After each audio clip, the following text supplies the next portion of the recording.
됐다 해야 됐네. 그러니까 죽을 몸을 지배하지 못하게 하는 거야.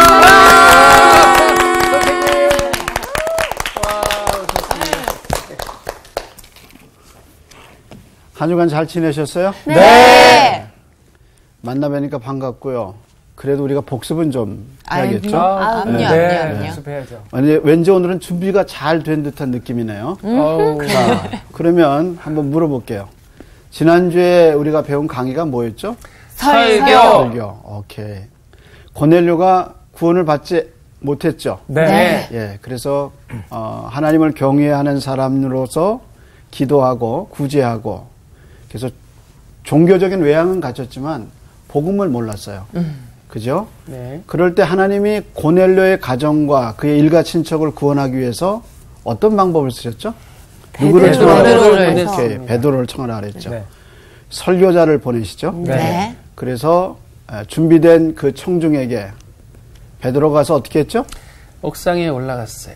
말씀을 전했어. 말씀을. 네, 이제 옥상에 가서 환상을 보죠. 네. 무두장이 시몬의 집에서. 네. 그래서 하나님의 위대한 역사가 사회적으로는 천시 보이고 또 인정을 못 받는 사람 같은 그래서 강가에 직업상의 이유로도 강가에 살아야 되지만 도시 가운데 살 수 없는 네. 받아들여지지 않는 무두장이 시몬의 집에 하나님의 위대한 환상이 3번 보이죠. 네. 성경에 같은 환상이 3번 보이기는 드문 케이스예요. 네.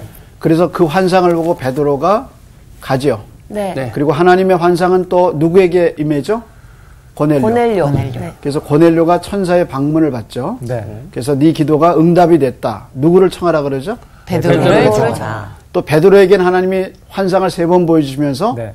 내가 깨끗해 한 것을 네가 더럽게 하지 말아라. 네. 더럽다고 하지 말아라. 그러면서 그때 이제 고넬료가 보는 종들이 문 앞에 있을 때 성령님이 얘기하시죠. 가라. 네. 그래서 이제 베드로가 가서 무슨 말을 전하죠? 복음을 전하죠. 그 복음의 핵심이 뭐죠? 하나님 예수님. 예수님의 죽으심. 네. 나사렛 예수가 화평의 복음을 가지고 오셔서 십자가에 죽으시고 그 다음에 부활하시고. 그래서 이 말을 전할 때 누가 오셨죠? 성령님. 그럼 우리는 설교를 가능케 하는 3가지 요소에 대해서 배웠어요. 네. 첫째가 뭐죠? 설교자. 설교자. 설교자는 가서 뭐를 해야 되죠? 말씀을 전해야죠. 네. 자기 개인적인 생각이나 아니면 자기 개인적인 게 아니라 그 초점이 뭐가 돼야 돼요? 성경이 돼야죠. 그럴 때 설교자가 아무리 유능해도 누가 도와주시지 않으면 안 돼요. 성령님. 그래서 가끔 저도 설교자지만 설교자 자신들이 착각할 때가 있어요. 자신이 무슨 능력이 있는 것 같은 그 능력의 파워가 자기에게서 나가는 것 같은 이런 잘못된 확신을 가질 때가 있거든요. 근데 사실 설교자는 하나님의 도구예요. 그리고 설교자는 뭐를 전해야 돼요? 하나님의 말씀. 성경의 중심이 돼요. 그때 누가 오셔요? 성령님. 그래서 설교를 가능하게 하는 3대 요소는 설교자, 성경, 성령. 그 중에 성령님의 역할이 굉장히 중요하죠. 네. 그래서 온 교회는 누구의 충만을 구해야 돼요? 성령의 충만. 왜냐하면 성령의 충만이라는 말은 그리스도 충만이거든요. 그래서 우리의 영이 새롭게 되고 교회가 새롭게 되는 것은 성경 중심의 메시지, 그리고 성령의 충만한 설교자, 그리고 성령의 은혜를 사모하고 하나님 앞에 있습니다라는 교인들이 많을 때, 그래서 우리가 당신의 말을 듣는 것이 아니라 당신을 통해서 주시는 하나님의 말씀을 듣기 위해서 우리가 하나님 앞에 다 있습니다. 청중이 이런 고백을 하고 설교자가 성경의 중심의 말씀을 전할 때 성령님은 그 사람과 그 회중과 교회를 새롭게 하십니다. 자, 그래서 이제 고넬료가 복음을 듣고 성령을 받고 그래서 방언을 하고 그 다음에 하나님을 높이죠. 네. 그리고 나서 어떻게 했죠? 춤을 췄나요? 춤도 췄지만 온 집이 다 어떻게 했겠어요? 구원을 얻고 구원을 얻은 징표로 뭐를 하죠? 뭘 받죠? 물로? 세례? 세례. 세례. 그래서 오늘은 뭐에 대해서 배워? 세례. 우리 신앙의 근원, 이제 세례에 대해서 배워요. 그래서 복음을 받아들이고 그 다음에 구원을 받게 된 고넬료와 그의 일가와 친척들이 다 세례를 받아. 오늘 수업 신앙의 근원 8강 세례 그 영적인 의미. 혹시 방청객이나 우리 패널 중에 세례 안 받으신 분 있으세요? 다 받으셨죠? 네. 자, 그러면 어떤 분이 여러분한테 이렇게 상담을 청했어요. 아, 이제 강준 씨, 내가 고민이 있는데 하나 내가 상담할게요. 네. 상담을 청한 거예요. 상담의 내용은 나는 예수님의 피로 거듭났어요. 그리고 나는 예수님이 내 죄를 죽으시고 부활한지 알겠어요. 나 그걸 믿어요. 네. 근데 나는 교회에서 주는 세례는 싫어요. 그래서 나는 세례 안 받아도 천국 가기 때문에 난 물세례 안 받을래요. 자, 이제 이렇게 자기 소신을 얘기했어요. 네. 그리고 안 받아도 되지요? 이렇게 강준 학생한테 물어봤어요. 네. 이쁜 여학생이. 이쁜 여학생이. 네. 아, 이게 또. 여기 이제 반전이 있는 거죠. 네. 근데 이제 그 이쁜 여학생한테 끌리기도 하고 또 같이 동조하고도 싶고. 자, 어떻게 얘기를 해줘야 바른 상담이 될까요? 세례를 받아야 된다. 오빠랑 같이 받자. 세례를. 오빠랑 같이. 세례 받자. 네. 그러면 그 학생이 이렇게 이쁜 눈을 가지고 네. 또 이쁜 입술로 이렇게 물어보는 거예요. 오빠, 그걸 왜 받아야 돼? 세례를 왜 받아야 돼? 물어봤어요. 오빠 왜 받아야 돼? 오, 예. 감정이입이 안 되나? 자, 세례를 왜 받아야 돼? 오빠 왜 내가 세례 받아야 돼? 나 이미 구원 받았는데. 아니야, 너는 아직 구원받지 못했어. 오. 그거 화낼 것 같은데요? 화냈어? 그러면 세례 안 받으면 구원 안 받았나? 안 받았나? 기도해보자. 자, 이제 우리가 여기서 왜 세례를 받아야 되나? 난 구원 받았는데. 그러니까. 그 네. 생각. 왜 내가 교회에서 세례 받아야 되나? 자, 그러니까 이제 세례를 받아야 돼. 그러면 이제 얘기를 해줘야 되죠. 네, 왜 네, 세례를 받아야 되는지. 그래야 젊은 사람들 설득도 되고 맞아요. 얘기하죠. 여러분 왜 세례 받아야 되죠? 그럼 여러분 세례 받을 때 왜 세례 받았어요? 진정으로 거듭나기 위해서. 진정으로 거듭. 그럼 세례 받으면 물세례 받으면 진정으로 거듭나나요? 내가 하나님을 내 주로 시인하는 게 세례 아닌가요? 예. 근데 이제 세례는 누가 받아요? 예수님을 주로 시인한 신앙 고백을 듣고 세례를 주죠. 네. 네. 근데 이제 왜 받아야 되느냐? 왜? 근데 이제 예수를 주로 고백했으면 되지. 네. 내가 왜 받아야 되느냐? 그거야. 내가 물세례를 안 받아도 뭐는 받아요? 구원 받죠. 구원은 물세례랑 관계 없으니까. 근데 왜 세례를 받느냐? 그거예요. 그게 이제 문제죠. 세례 받아야 하는 첫 번째 이유는 예수님이 세례를 받으셨어요. 받으셨어요. 맞아요. 받았죠. 예수님이 사생애를 끝내시고 공생애를 시작하시면서 메시아로서의 이제 역할을 감당하시기 위해서 제일 먼저 받으신 게 뭐죠? 세례. 그러니까 우리가 누구의 제자예요? 예수님. 예수님의 제자고. 예수님을 따라가죠. 네. 예수님의 세례를 받았으면 우리도 받아야 되는 거죠. 받아야 되는 거죠. 우리가 누구의 제자야? 예수님. 예수님의 제자죠. 그러니까 세례가 담고 있는 그 영적인 의미를 물론 파악하는 것도 중요해요. 근데 그건 2차적인 이제 우리가 오늘 배울 거고 중요한 것은 누가 세례를 받았다는 거예요. 예수님. 그러니까 우리가 누구의 제자야? 예수님의 제자죠. 그래서 예수님이 공생애를 시작하시면서 온 세상을 향해서 자신이 메시아됨을 이제 선포하시고 세례를 요단강에서 받으실 때 어떻게 했어요? 누가의 경우는 예수님의 세례 받을 때 기도하셨다고 기도가 강조돼요. 마태나 마가의 복음은 없어요. 근데 누가는 예수님이 기도하실 때 하늘이 열렸다 그랬어. 그리고 성령이 뭐 같이? 비둘기 같이. 그 다음에 누가 말씀하셔요? 하나님 말씀하시죠. 그러니까 세례는 예수님이 세례 받으실 때 성령이 비둘기같이 내리시고 하나님의 음성이 들려서 이는 내 사랑하는 자요 내 기뻐하는 자다 그러셨거든요. 그래서 하나님 예수님의 뒤를 따르는 모든 제자들 우리들에게 주님이 똑같이 말씀하시는 거예요. 너는 내 사랑하는 자요 내 기뻐하는 자다. 예수 안에 있는 우리도 똑같이 하나님의 그 음성을 듣고 자존감을 또 자신감을 또 영적인 확신을 거기서 얻게 되죠. 그래서 예수님이 십자가를 향해서 가시는 그 과정의 첫 번째 하신 일이 뭐냐? 나중에 십자가를 지시잖아요. 네. 근데 그 첫 번째 하신 일이 뭐냐? 세례예요. 그러니까 하나님은 세례받는 예수님이 어디서 죽으실 것을 아느냐? 십자가에 죽으실 것을 아셨어요. 인류의 죄를 지고 우리의 죄를 지고 그래서 세례받는 예수님에게 이는 내 기뻐하는 자요 내 사랑하는 자다 하고 온 세상에 전파하셨죠. 그래서 우리가 세례받아야 하는 근거가 뭐냐? 첫째는 누가 세례받으셨어요? 예수님께서. 그러니까 우리도 세례받아야 돼요. 또 한 가지 이유가 있어요. 뭘까요? 이제 이 정도 됐으면 여러분들 이제 이렇게 센스 있게 뭔가 나올 것 같은데. 자, 예수님이 이제 사역을 다 마치시고 십자가에 죽으시고 부활하시고 승천하시죠. 네. 그러면서 제자들에게 지상 대명령을 내리시죠. 뭐라고 하시죠? 복음을 전파하라. 전파하라. 그리고 뭐라고 그러셔요? 그 다음에 가르쳐 지키게 하고 그 다음에 아버지와 아들과 성령의 이름으로 세례를 주라고.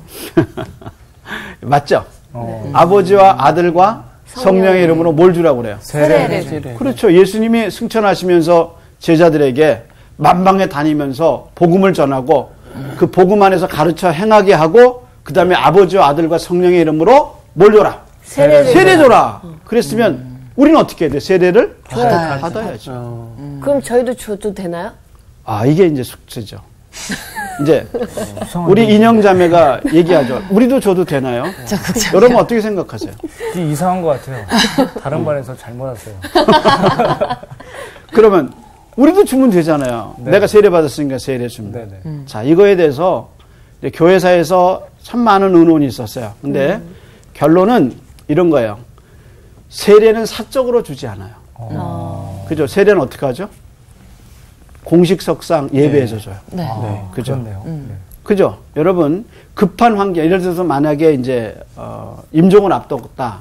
그럼 당회가 결의해서 공식적인 절차를 거쳐서 개인에게 교회가 공식적으로 가서 세례를 베풀 수는 있어요. 근데 세례는 사적으로 주지 않아요. 그죠? 다 어느 때 해요? 예배 시간에. 그래서 세례를 줄 수 있는 주체는 사실은 안수받은 목회자죠. 예, 그래서 헌법에는 이제 대개 헌법에는 안수받은 목회자가 공식적으로 예배에서 세례를 주게 돼 있죠. 그게 이제 공식적인 그 표현이에요. 자, 그래서 세례를 누가 줄 수 있느냐 이제 질문이 나와서 제가 말씀을 드렸습니다. 근데 중요한 것은 세례는 다 받아야 된다는 거예요. 예.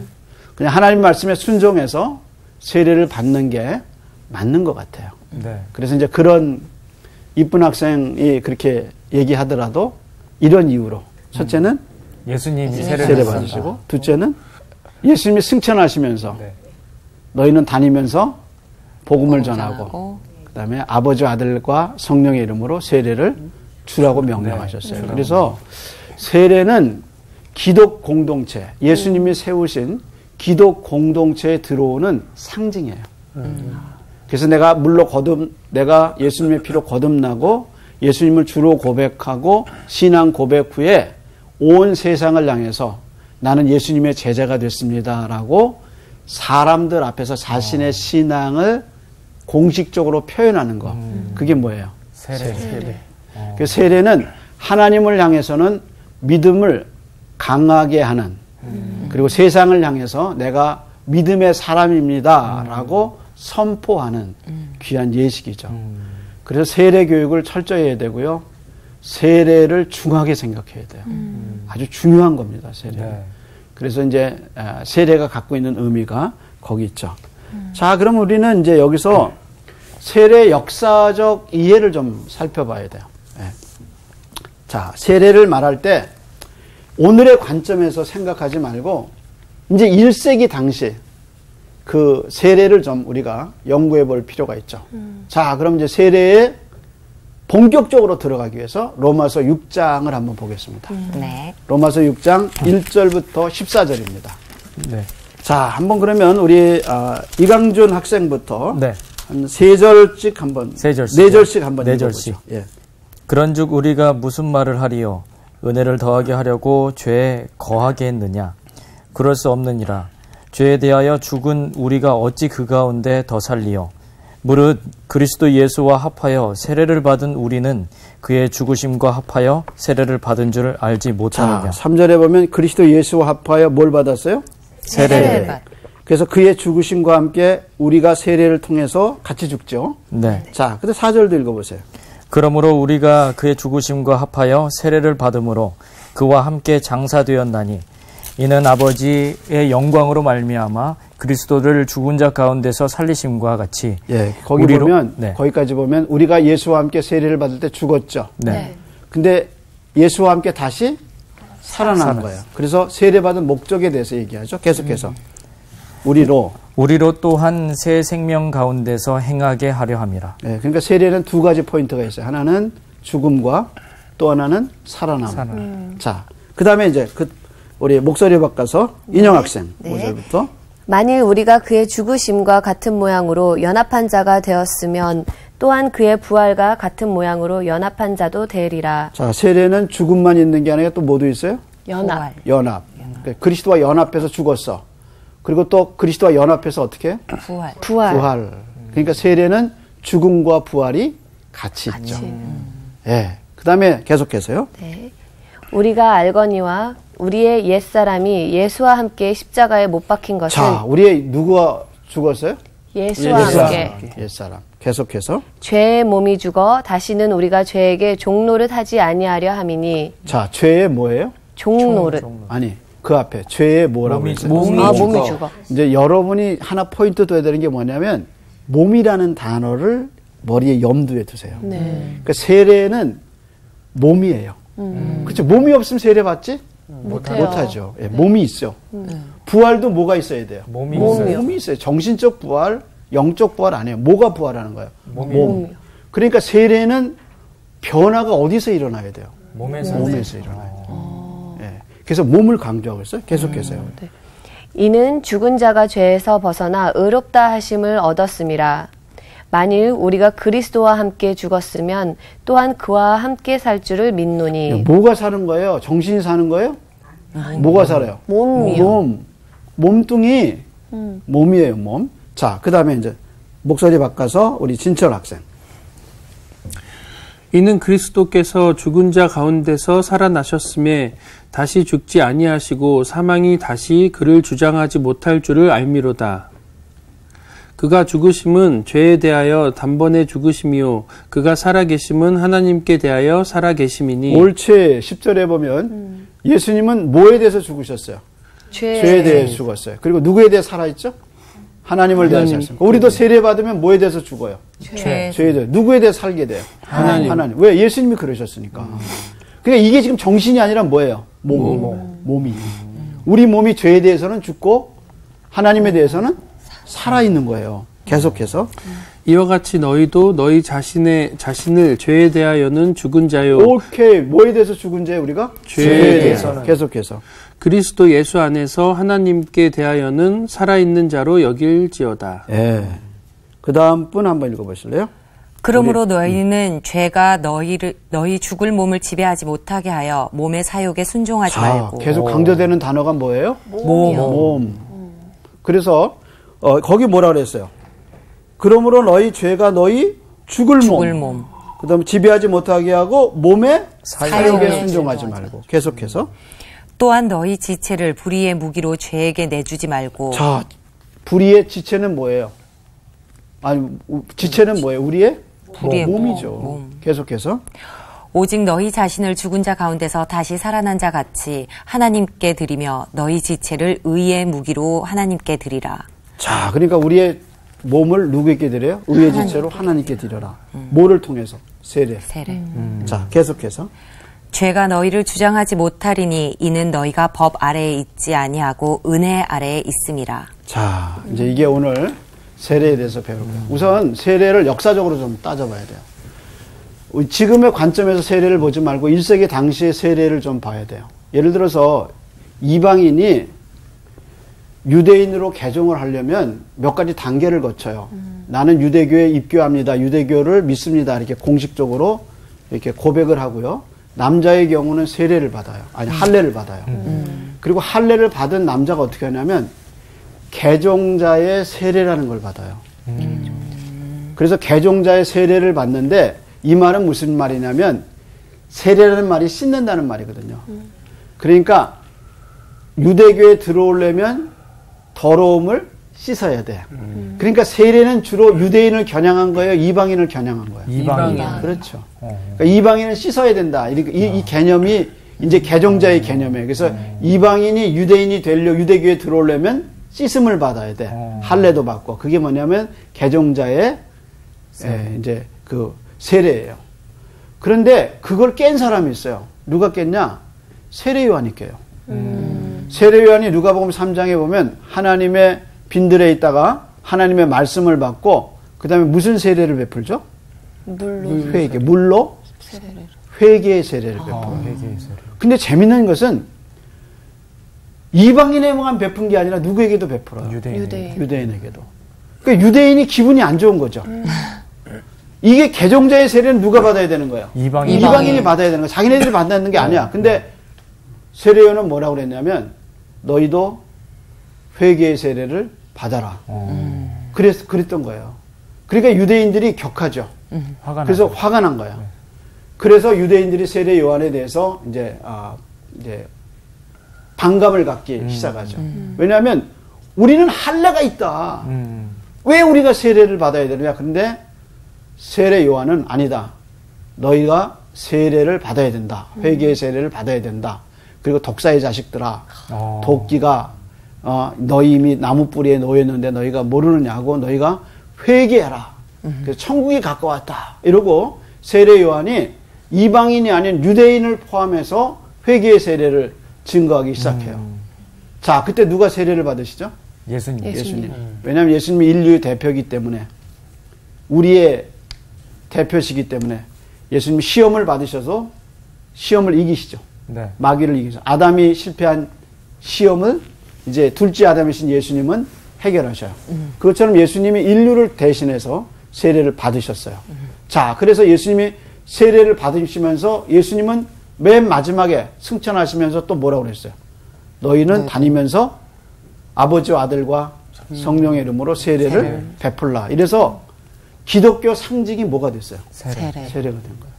그래서 다 교회에 들어오고 공동체에 들어오려면 뭘 받아요? 세례를 받는 거예요. 그래서 옛 언약의 상징이 할례라면 새 언약의 상징은 뭐예요? 세례가 된 거예요. 그래서 세례의 의미를 우리가 알고 있어야 돼요. 그럼 이제 우리 물어봐야 돼요. 그럼 세례 받으면 구원 받나요? 아닐 수도 있죠. 세례 받으면 다 구원 받나요? 군대에서 초코파이 때문에 많이 받았죠. 많이 받죠. 한 번 받는 것도 아니고 또 초코파이를 주니까 뭐 그러셨던 분들이 있어요. 전 3번 받았어요. 이런 분들 만나봤어요. 왜 그러냐? 초코파이 때문에. 네. 햄버거도. 네, 뭐 그래서 받은 것 또 받고 또 받고 했어요. 그러면 예수를 난 잘 몰라. 그래도 햄버거와 초코파이 때문에 가서 세례 받았어요. 구원 받았어요? 아니요. 네. 세례는 누구에게 주는 거예요? 예수 그리스도가 나의 주입니다. 그런 사람에게 세례를 주는 거예요. 근데 그런 고백 없이 세례를 받았다고 구원받는 게 아니에요. 그래서 세례는 두 종류가 있어요. 세례 요한이 뭐라고 그랬냐면 나는 물로 세례를 주거니와 내 뒤에 오시는 이는 불과 성령으로 세례를 주리라. 그분이 누구시죠? 예수님. 그 세례는 두 종류가 있어요. 하나는 물세례, 또 하나는 성령세례요. 근데 물세례는 받았다고 구원받는 건 아니에요. 근데 성령세례는 받으면 다 구원받아요. 성령세례를 받았다는 말이 뭐냐? 성령이 내 안에 들어오셨다는 거예요. 그래서 성령세례를 받으면 다 예수를 주로 고백하고, 왜냐하면 성령님이 그리스도 중심이잖아요. 그죠? 그래서 그리스도를 가르쳐 주거든요. 그분이 누군지, 그분의 장래의 일을, 십자가의 사건, 승천, 재림 다 누가 오셔야 진리를 깨닫는 거예요? 성령님이. 그러니까 예수님이 누군가를 가르쳐 줬기 때문에 성령 세례를 받았단 말은 성령을 내가 모셨다는 거거든요.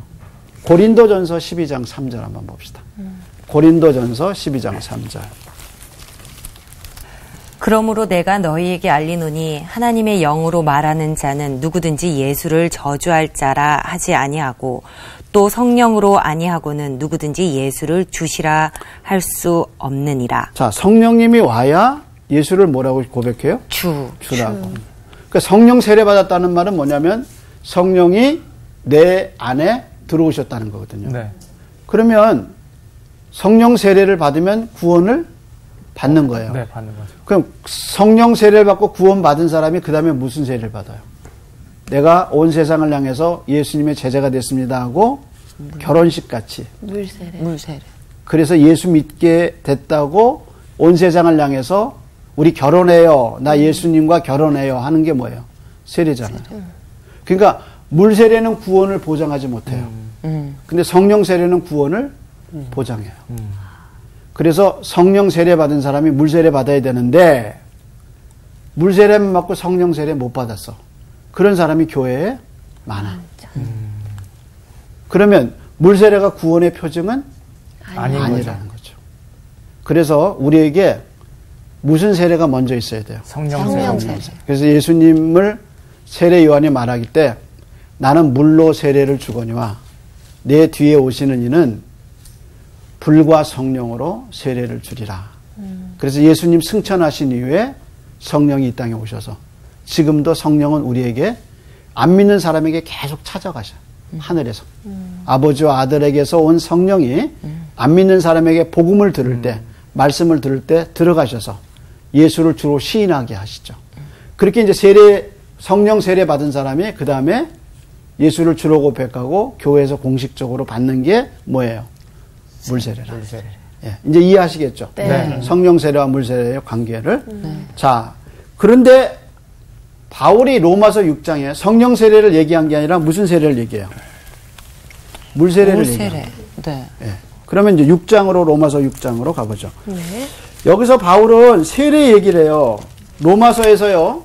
세례 얘기를 한 건 여기밖에 없어요. 예, 그래서 본문에 6장에 세례라는 말이 3번 나와요. 앞에도 없고 뒤에도 없어요. 6장에만 나와요. 세례. 그럼 우리는 의문을 갖기를 왜 갑자기 바울이 세례 얘기했는가? 그 의문점을 우리가 좀 가져야죠. 바울이 왜 세례 얘기했냐면 이런 거예요. 이제 5장을 사도 바울이 설명하면서 죄가 있는 곳에 은혜가 더한다. 그렇게 얘기해요. 이제 어떤 사람이 이제 이렇게 얘기하기 시작하는 거예요. 나 구원받았다. 나 예수의 피로 구원받았고 전에 지은 죄, 지금 지은 죄, 그 다음에 앞으로 지을 죄 다 사함받았다. 나는 완전하게 사함받았다. 그래서 나는 죄하고 관계없다. 그래서 내가 죄를 지으면 하나님의 은혜가 더 크지 않느냐. 그러니까 내가 이렇게 죄를 지어도 하나님은 나를 계속 용서하니까 죄가 있는 곳에 뭐가 더해지는 거야? 은혜가 더해지니까 내가 하나님의 도구로 쓰임받는 게 아니냐. 이렇게 이제 나오는 정말 사람들이 생기게 했어요. 네. 그러니까 바울이 세례 이야기를 하는 거예요. 네. 죄에 거하겠느냐? 1절 한번 보세요. 6장 1절에. 그런즉 우리가 무슨 말을 하리요? 은혜를 더하려고 어디에 거해요? 죄에 거하게. 2절에 뭐라고 그랬어요? 그럴 수 없느니라. 그러면서 뭐라고 그랬어요? 죄에 대하여 죽은 우리가 어찌 죽었다 그런데 더 살리요. 죄에 대해서 우리가 죽었다 그랬죠. 그리고 그 죽은 것을 설명하는 관점에서 뭘 갖고 들어왔어요? 세례. 그러니까 이 죽은 게 뭔가를 알려주기 위해서 무슨 걸 갖고 들어왔냐면 세례라는 거를 갖고 들어왔어요. 그러면서 우리가 예수와 함께 죽으심과 함께 예수와 함께 뭘 받았어요? 세례. 그러니까 예수님 십자가에 죽을 때 우리의 옛사람이 같이 죽었다는 거예요. 그래서 죄에 대해서 죽은 너희가 그렇게 죄에 거할 수가 없다. 그런데 이 말은 뭐냐면 구원받은 사람이 죄를 지을 수 없다는 얘기가 되는 거예요. 그럼 이제 우리가 의문이 생기죠. 그럼 구원받은 다음엔 죄를 안 져요? 아니, 많이 지죠. 오히려 더 짓죠. 네. 전에는 그게 죄인지 몰랐어요. 그래서 주일날 하나님도 없고 성령님도 없고 예수님도 모르니까 산에 가서 막 야호하고 막 저녁 때 되면 내려오면서 막 마음대로 살았잖아요. 네. 그렇잖아요. 근데 예수님을 알게 됐으니까 예배를 드리고 하나님 원하시는 게 뭔가 알게 됐는데 전에 살았던 게 다 죄의 속으로 살았다는 걸 알잖아요. 그러면서 죄를 알게 되니까 전에는 죄였다고 안 느꼈던 것들이 구원받고 나서는 더 느끼는 거예요. 근데 죄를 더 많이 짓고 더 많이 죄에 대해서 아는데 사도 바울은 뭐라 그랬어요? 우리가 죄에 대해서 죽었다고 그랬잖아요. 그럼 죄에 대해서 죽었다는 말이 무슨 말이죠? 설명해 보세요. 죄에 대해서 죽었다. 이 말이 무슨 말이죠? 네? 이제 좀 회개하는 거. 깨끗하게 씻겼다. 우선 죽었다는 말은 뭐예요? 반응을 보일 수 없다. 없다는 말이죠. 그죠?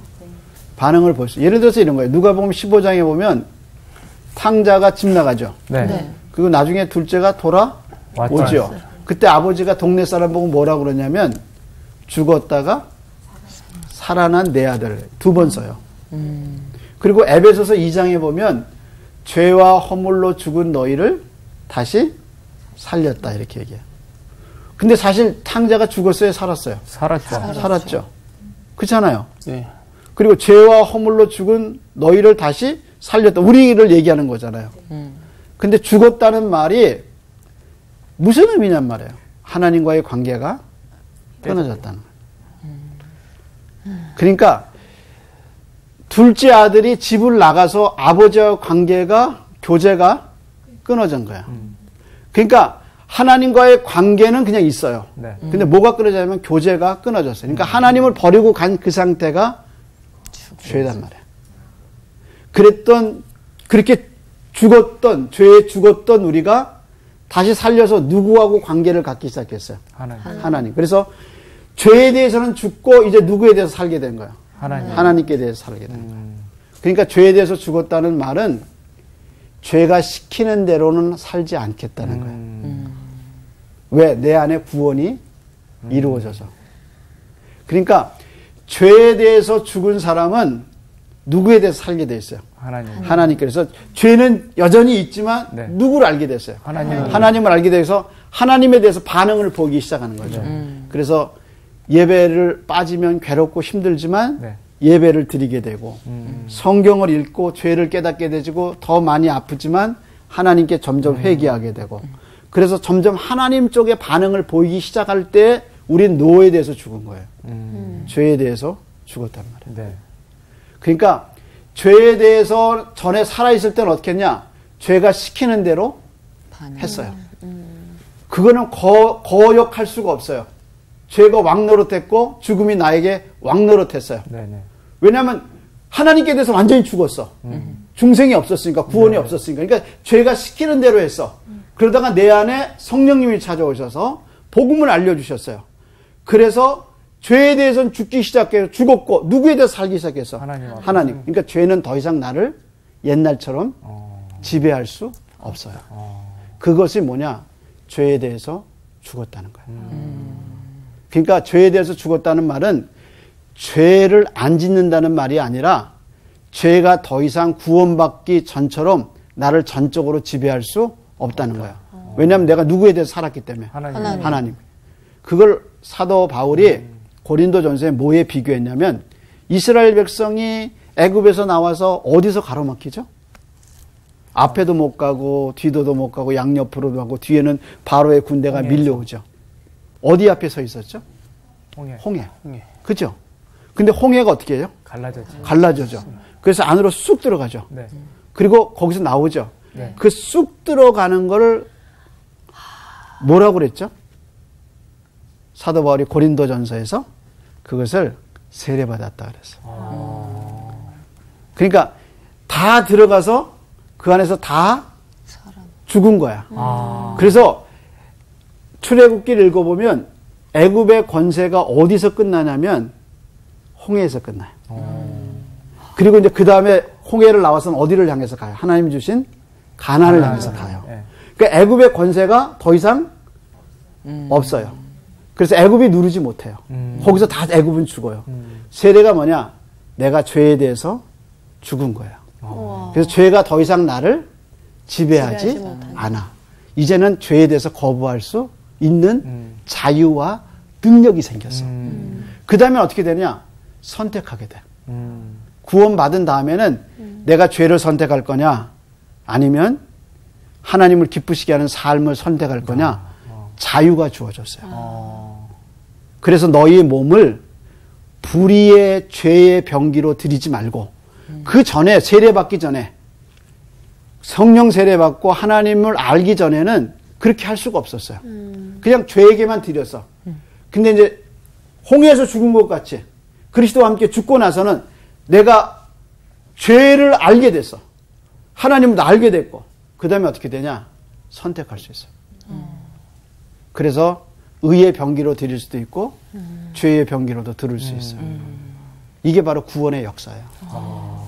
그래서 구원이 우리에게 이런 자유함을 줘요. 그럼 목사님 구원받고 나서 계속해서 죄에 머물러 있으면 어떻게 돼요? 어떻게 돼요? 나는 어떻게 될까요? 정말 피폐해지죠. 그렇죠. 네, 더 심각하게. 피폐해져. 그 대표적인 사람이 누구예요? 아까 얘기했던 탕자. 탕자. 뭐 먹었다 그랬어요? 주업 열매. 주업 열매. 그게 뭐냐면 이방인이 먹는 이방 문화예요. 그러니까 아버지 아들인 건 분명한데 삶에는 아무 구원의 표시가 없는 거예요. 그러니까 어떻게 해요? 굶주리죠. 네. 영적으로 피폐해지죠. 그리고 하나님은 로마 히브리서 12장에 보면 자기 백성을 그냥 두시지 않으셔요. 채찍질 하신다. 네. 징계하신다 그랬어요. 그래서 구원받은 사람이 영적으로 계속 죄에 머물러 있으면 하나님 징계하셔요. 그리고 그 죄에서 하나님이 건져내셔요. 그래서 우리에게는 구원 이후에 새로운 자유와 새로운 은혜가 생겼어요. 죄를 지을 수도 있고 거부할 수도 있어요. 더 이상 죄가 나를 전적으로 누를 수 없어요. 그래서 세례받은 이유, 그러니까 그리스도와 세례받은 의미가 뭐냐? 하나님의 은혜의 표식이고 세례를 받으면서 우리의 삶 속에서 죄의 권세가 끝나. 그리고 그 다음엔 자유함이 주어져서 선택할 수 있어. 자, 그럼 여기를 한번 보죠. 이게 이제 로마서 이제 6장 12절부터 이제 구원받은 사람, 다시 말해서 영적 세례를 받은 사람, 물 세례를 받고 성령 세례 받고 물 세례 받은 사람에게 주어진 자유의 선택의 삶을 얘기하고 있어요. 자, 한번 볼까요? 한번 같이 읽어보죠. 자, 시작. 그러므로 너희는 죄가 너희 죽을 몸을 지배하지 못하게 하여 몸의 사욕에 순종하지 말고. 자, 이게 이제 구원받은 다음에 우리에 생긴 거예요. 무슨 몸이에요? 죽을 몸. 그래서 시편에 보면 모세가 그렇게 얘기했죠. 우리가 강건하면, 아니 우리가 70이요. 강건하면 몇이라 그랬어요? 80이라 그러잖아요. 다? 죽을 몸. 죽을 몸. 네. 근데 죽을 몸에 뭐가 지배하지 못하게 하라는 거예요? 죄가. 우리가 구원을 받았으니까. 네. 그래서 뭐라냐면 몸의 사욕에 순종하지 말고. 그러니까 우리가 거부할 수 있다는 거죠. 네. 자, 그 다음에 뭐라 했어요? 또한 너희 지체를 불의의 무기로 어디에게 주지 말고? 죄에게. 이걸 선택할 수 있다는 거예요. 네. 그래서 오직 너희 자신을 죽은 자 가운데서 다시 살아난 자 같이 하나님께 드리고. 로마서가 시작된 이로 이 단어가 처음 나와요. 드리며. 이 상태 구원받기 전에는 드리면 음식물 쓰레기 같아 내가. 그래서 냄새나서 하나님 받을 수가 없어. 드리지도 않지만. 네네. 근데 그리스도의 보혈로 씻고 새롭게 돼서 우리 자신을 누구에게 드릴 수 있어요? 하나님께. 이 드린다는 말이 뭐냐? 너희 지체를 뭐로? 의의 무기로. 하나님 기뻐하시는 일을 하는 의의 무기로 누구께 드려요? 하나님께 드리라. 그 다시 강조하죠. 죄가 너희를 뭐하지 못하게? 주장하지 못하리니 확실히 끌었어요. 애국 군대가 거기서 홍해에서 죽은 거가. 네. 그 다음에 뭐랬어요? 이는 너희가 법 아래 있지 않고 어디에 있어요? 은혜 아래 있습니다. 이게 세례예요. 그래서 세례는 그리스도와 함께 죽고 그리스도와 함께 살아서 살아계신 하나님 앞에 내가 서 있는 것. 그래서 그분을 기쁘시게 하고 그분을 영화롭게 하기 위해서 새롭게 태어난 것. 그게 영적 세례예요. 그러니까 세례받은 자는 바로 살아야 돼. 그래서 루터 같은 경우는 죄가 유혹할 때 이렇게 얘기했다고 그래요. 죄야 물러가라, 마귀야 물러가라, 나는 세례받은 사람이다. 그렇게 얘기했다고 그래요. 여러분, 세례받은 자의 삶을 살아야 합니다. 더 이상 당신의 몸과 당신의 시간을 죄의 무기로 몸의 사욕에 순종하지 마세요. 누구께 드려야 돼요? 하나님께. 그 삶이 있기를 축복합니다. 감사합니다. 알겠습니다. 그럼 오늘 여기까지 할까요? 네. 수고하셨습니다. 감사합니다.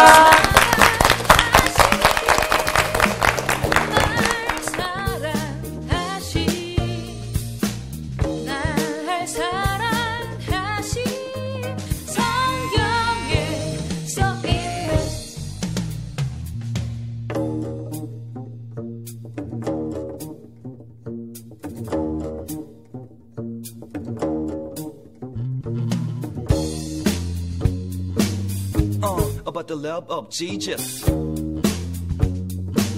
Yeah, let me tell you this. 이번 주 퀴즈입니다. 아브라함이 모리아 산으로 올라갈 때 가져가지 않은 것은 무엇인가요? 1번 칼, 2번 어린 양, 3번 번제나무. 정답을 아시는 분은 CBS 성서학당 홈페이지에 정답을 올려주시거나 우편으로 보내주시면 됩니다. 선정되신 분들에게는 하나님의 말씀을 전 세계에 보급하는 대한성서공회에서 성경 통독을 위한 최고의 자습서 성경 2.0, 크리스 채너티 투데이 1년 정기 구독권, 성경을 쉽고 재미있게 가르쳐주는 성서학당 선생님들의 저서 중 하나를 드립니다.